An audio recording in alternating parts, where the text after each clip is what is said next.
예, 오늘의 증시 브리핑 시작하겠습니다. 시장의 변화가 상당히 요란하죠. 이번 주에만 역대 하락 종목수 1위가 나왔고, 외국인 선물 역대 매도 2위가 나왔고, 역대 상승 종목수 10위권 전후가 이틀 나오고 정말 변화가 컸었는데요. 은행 리스크가 좀 진정된 것 같다라는 기대감이 나오면서 오늘은 반전이 나왔죠.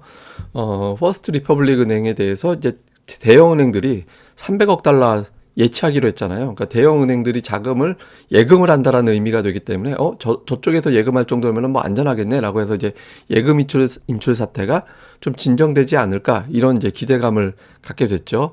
그리고 크레딧 스위스는 어저께 이미 이제 중앙은행에서 대규모 자금 지원을 하면서 일단 큰 고비를 넘겼다라는 평가가 나오고 있고, 오늘 그 퍼스트 리퍼블릭이 시간에 빠지고 있긴 한데 이건 뭐 큰 이슈는 아니고 미리 좀 돈을 끌어쓴 게 있다더라. 뭐 연준에서 돈을 좀 미리 대출을 받았었다. 그리고 이제 대주주 경영진들이 연초에 좀 선제적으로 매도를 한 게 좀 있었다더라. 뭐 그런 게 있었고, 다음에 이제 배당을 중단하기로 했다더라 하는데 이게 뭐 금융 시스템을 지금 당장 치명적인 타격을 주는 뉴스는 아니었기 때문에 시간에 빠진 거 가지고 우리 시장이 뭐 이렇게 밀리거나 그럴 만한 사안은 아니었던 것 같습니다. 그리고 오늘 주목해 볼 만한 뉴스가 뭐가 있었냐면 연준의 대차 대조표거든요. 쉽게 얘기해서 이게 올라간다라는 거는 이제 연준에서 돈을 푼다라는 거, 다음에 이제 내려간다라는 거는 뭐 연준에서 돈을 줄이고 있다. 뭐 이런 식으로 이제 해석을 하는 건데, 최근 들어서 연준에서 계속 돈을 흡수하고 있었잖아요. 근데 갑자기 이게 확 올라갔어요. 돈을 풀었다라는 거죠.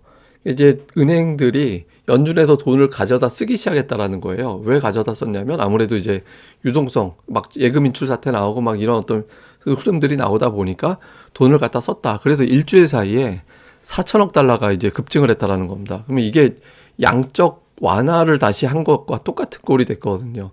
양적 긴축을 하고 있었는데 양적 완화가 돼버리니까 시중의 유동성이 갑자기 풀려버리는 거라서 주식시장에서는 뭐 어떻게 보면 위기를 진정시키기 위해서 갖다 쓴 돈이기 때문에 실질적으로 유동성이 풀렸다라고 볼 수는 없겠지만, 어쨌든 투자들은 유동성이 증가되면 또 반응을 하는 게 투자들의 성향이잖아요. 그래서 이 점도 시장에서는 좀 영향을 받은 것 같습니다. 뭐 이러다 보니까 이제 금리 전망이 또 바뀌었습니다. 큰 위기 넘겼으니 금리 이번에 올려도 괜찮을 것 같은데 오히려 안 올리면 더 불안한 거 아닌가, 이런 정서가 또 만들어졌어요. 그래서 어제는 거의 5대5 비율이었는데 지금은 또 13.6대 86.4로 0.25 올리는 분위기가 됐고, 이후의 경로도 이번에 올리고 5월에 한 번 더 올리고 6월부터 내리고, 근데 이거 계속 바뀔 거라서 지금은 의미가 없습니다. 근데 제가 매일 어떻게 바뀌어가는지를 보여드리려고 일부러 매일 보여드리는 거거든요. 근데 어쨌든 연말에는 기준금리가 4.25에서 4.50 될 것 같다. 이거 어제까지는 3.75에서 4.0이었거든요. 4.0이었거든요. 이것도 계속 매일 바뀌는 이제 그런 모습이 나오고 있습니다. 근데 그 어떤 예측에도 연내 추가로 1%포인트 정도 더 올린다라는 시나리오는 없어졌어요. 그러니까 극단적인 긴축에 대한 압박감은 상당히 좀 내려졌죠. 그래서 이 부분이 이제 긍정적인 영향을 좀 일부 준 것 같고, 그 다음에 오늘 지수 상승을 주도한 종목군 중에 하나가 반도체였잖아요.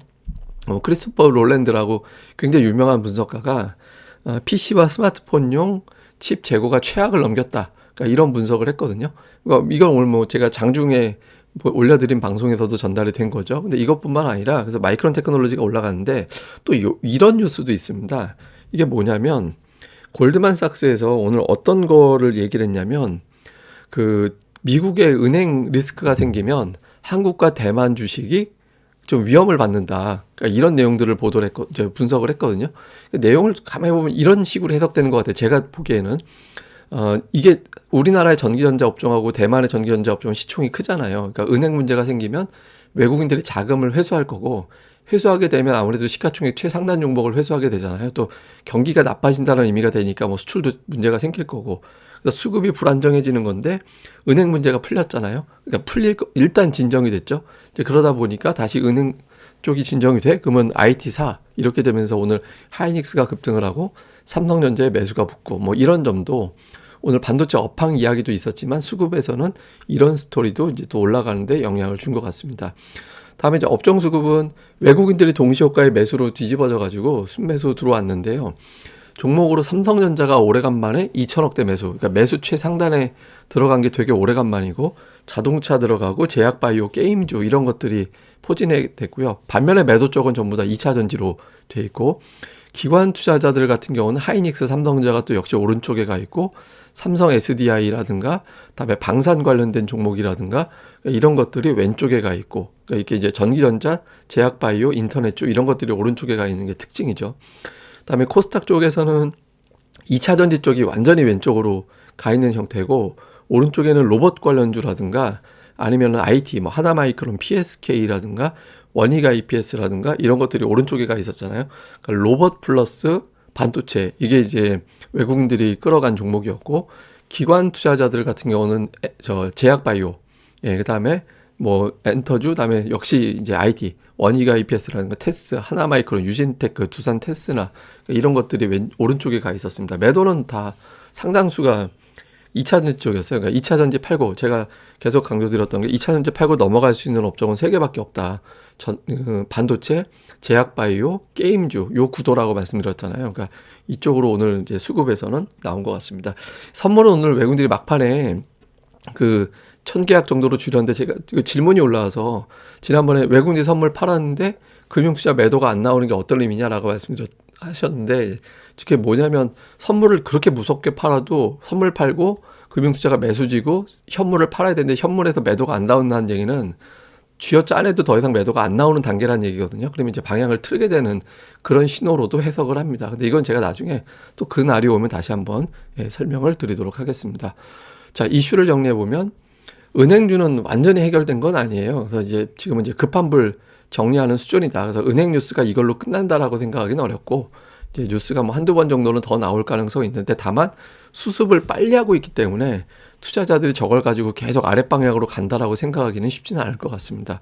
그리고 이제 또 하나는 최근에 은행 이슈가 나오면서 이제 뭐 에너지주 빠지고 은행주 빠지고 나스닥이 예를 들어서 애플은 현금이 어마어마하게 많은 기업이니까 저게 오히려 안전자산이야 이런 정서가 강했거든요. 은행업종 대책 나오고 나서도 나스닥이 계속 움직일 거냐. 이번 주에 나스닥이 하루도 안 빠지고 다 올랐어요. 되게 놀라운 사실이죠. 우리 하락장 걱정하고 있는데 나스닥은 매일 올랐거든요. 그러니까 이게 계속 이어질 거냐. 다음에 기관이 코스닥 매수 전환했거든요.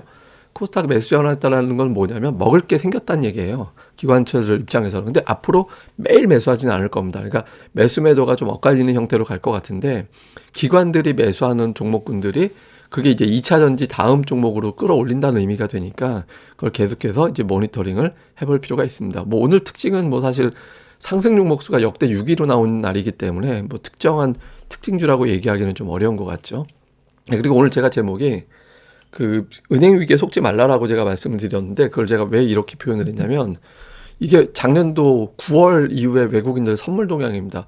9월에 갑자기 3만 계약 정도 되는 금액을 규모를 때렸어요. 3만 계약 넘게 뚝 때렸거든요. 그때 뉴스가 뭐가 나왔냐면 연준 인사들이 인플레이션 꺾여도 9월에 큰 폭 금리 올릴 거야. 막 그러면서 뭐 초강력 긴축 0.75%포인트 금리 인상 막 이런 거 막 뉴스 나올 때거든요. 그러니까 긴축에 대한 걱정이 있었는데 여기에 뉴스가 하나 터졌잖아요. 그때. 지금 여러분들 기억도 안 나실 거예요. 그때는 그렇게 막 경기 침체 금융위기 올 거라고 얘기했던 뉴스인데 지금 기억도 안 나실 텐데 영국에서 이제 영국의 어떤 연기금이 망할 것 같다.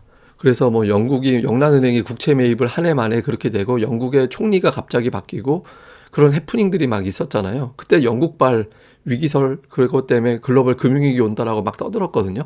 기억 안 나실 거예요. 아마 지금은 맞아 그런 게 있었지라고 이제 와서 생각이 나고 그러면서 글로벌 경기 침체 확률이 무려 98%라고 막 이런 뉴스들 쏟아져 나올 때거든요.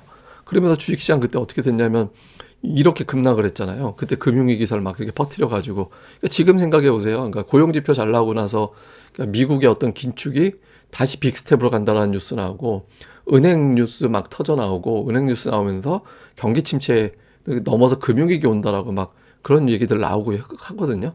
그때 외국인들 돌이켜보니까 선물을 3만 개 넘게 팔아버렸고 그러니까 변동성 가지고 장난치는 거지. 저게 계속 반복돼요. 그러니까 저런 것들이. 그러니까 무슨 어마어마한, 그러니까 이게 그렇다고 강세장이 온다라는 게 아니라 지금은 글로벌 증시 자체가 이렇게 변동성을 이용해서 해먹는 쪽이 계속 있다라는 의미거든요. 그래서 어떤 뉴스가 나올 때 좀 너무 막 좀 의심을 하고 볼 필요도 있는 것 같습니다. 물론 이게 또 어떤 이제 발화점이 될 수도 있기 때문에 뭐 경기를 아예 뺄 수는 없지만 예전에 하는 거 봐서는 지금도 좀 비슷한 거 아닌가 뭐 이런 생각도 완전히 지우기는 어려운 것 같습니다. 예, 제가 또 틈나는 대로 자세한 내용들은 뭐 계속해서 이제 정리를 해서 그 내용을 이제 좀 올려드리도록 하겠습니다. 그리고 이제 카페 고릴라 리서치, 사실은 카페가 아니라 저희가 사이트로 하려다가 가입하시기 편하게 하려고 저희가 이렇게 해놨는데, 여기에 제가 그런 내용들은 사실은 강의실이라든가 이런 데도 좀 전에 그 내용들은 이게 제가 심플하게 말씀드린 거고, 자세히는 여기 다 올려놔서 지금하고 비교된 것도 올려놓은 게 있거든요. 그리고 통계 자료라든가 오늘의 증시 코멘트, 그리고 제가 뭐 예를 들어서 크레딧 스위스하고 SVB 상황에 대한 어떤 코멘트 간단하게 정리하면 전세 이제 마련한 거하고 비슷하게 제가 비교해서 설명드린 이런 것들이 있거든요. 그래서 많이 와서 자료들 봐주시고요. 그리고 가입 시 이제 하루에 1,000원꼴로 가입할 수 있는 혜택은 이번 달까지만 제공이 됩니다. 그래서 많이들 이제 여기 공지도 봐주시고 이제 관심도 부탁드리겠습니다. 예, 그럼 또 주말 잘 보내시고요. 저는 또 주말에 다른 방송으로 뵙겠습니다. 감사합니다. 그리고 이 방송 꼭 좀 좋아요하고 구독하기, 좋아요 특히 이제 꼭 좀 부탁드립니다. 감사합니다.